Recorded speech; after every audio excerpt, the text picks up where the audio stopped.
ஒரு அழகான கிராமத்துல மீன் சாப்பாட்டு கடைன்னு அந்த கிராமத்துக்குள்ள ஒருத்தன் கடை போட்டிருந்தான்.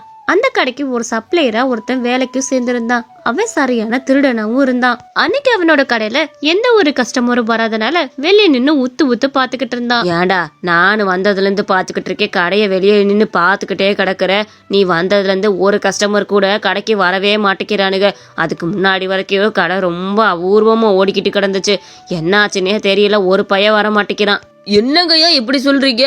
உங்க மீன் சாப்பாட்டு கடைக்கு வரலன்னா அதுக்கு நானா பொறுப்பாக முடியும்? நான் என்னோட வேலையை மட்டும் தான் பாத்துக்கிட்டு இருக்கிறேன், வேற வேலை தான் பாக்குறேன்னா சொல்லுங்க.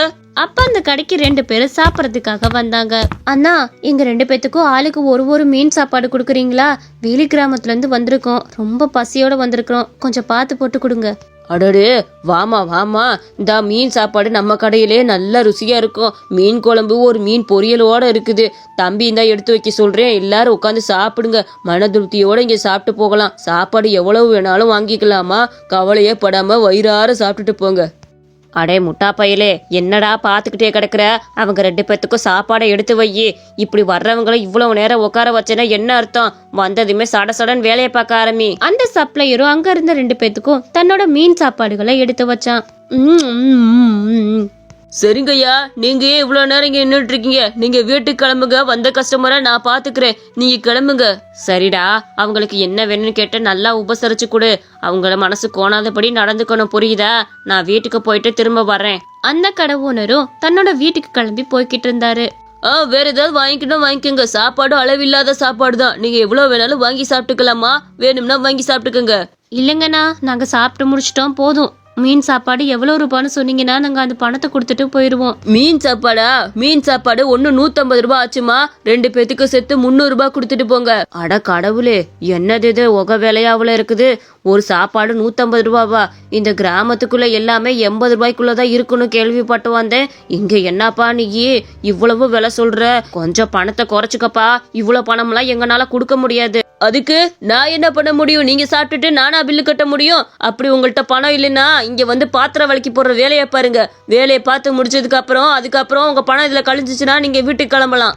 என்னங்க, இந்த ஆள்கிட்ட எதுக்கு வாக்குவாதம் பண்ணிக்கிட்டு இருக்கீங்க? அந்த ஆள் கேட்கிற பணத்தை மூஞ்சில தூக்கி போட்டுவாங்க. இப்படிலாம் கொள்ளையடிச்சு சம்பாதிக்கிற பணம் என்னைக்கு நிலைக்காது. அவங்களும் அவங்க சாப்பிட்டதுக்கான பில்லை கொடுத்துட்டு அங்க இருந்து கிளம்பினாங்க. சாப்பாடு வெறும் 50 ரூபாய் தான், நம்ம 100 ரூபாய் எக்ஸ்ட்ரா வச்சு வித்திருக்கிறோம். இப்ப 100 200 ரூபாய் நமக்கு லாபம். அது போக கடைக்கு 100 ரூபாய்.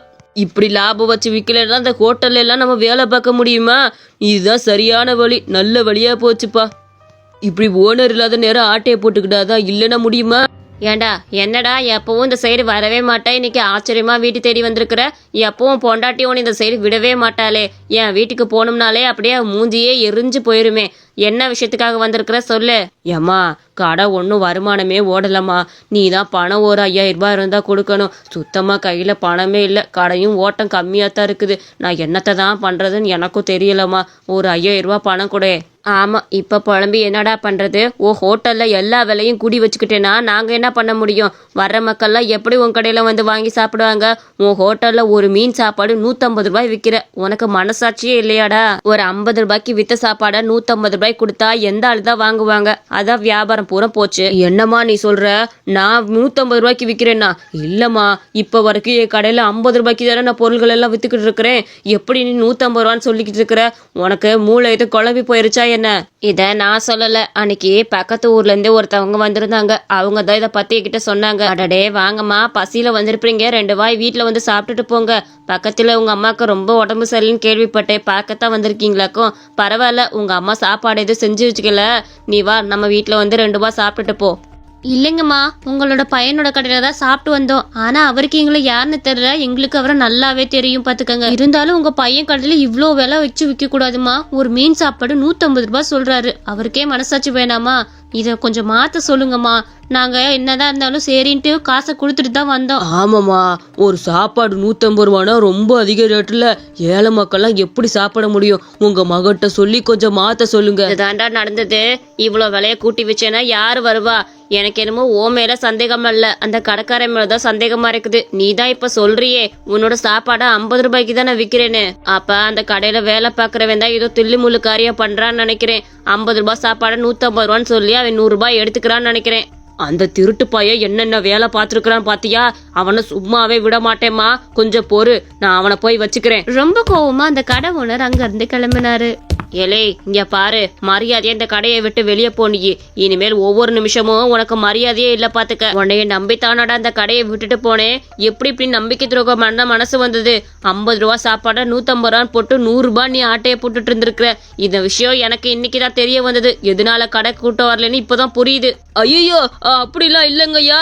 நான் போய் உங்களுக்கு துரோகம் பண்ணுவேனா? நான் அந்த மாதிரிலாம் வச்சு விக்கல, சத்தியமா இல்லைங்கய்யா. அந்த மாதிரி அவன் எவ்வளவு சொல்லியுமே ஓனர் கேட்காம அவனை கடையை விட்டு வெளியே அனுப்பிட்டாரு. ஒருத்தவங்க நம்மள நேர்மையா நம்புனா அவங்களுக்கு நம்ம எப்பவும் உண்மையா இருக்கணும். இந்த கதை உங்களுக்கு பிடிச்சிருந்துச்சுன்னா மறக்காம நம்ம குட்டி கார்ட்டூன் சேனலுக்கு சப்ஸ்கிரைப் பண்ணிக்கோங்க.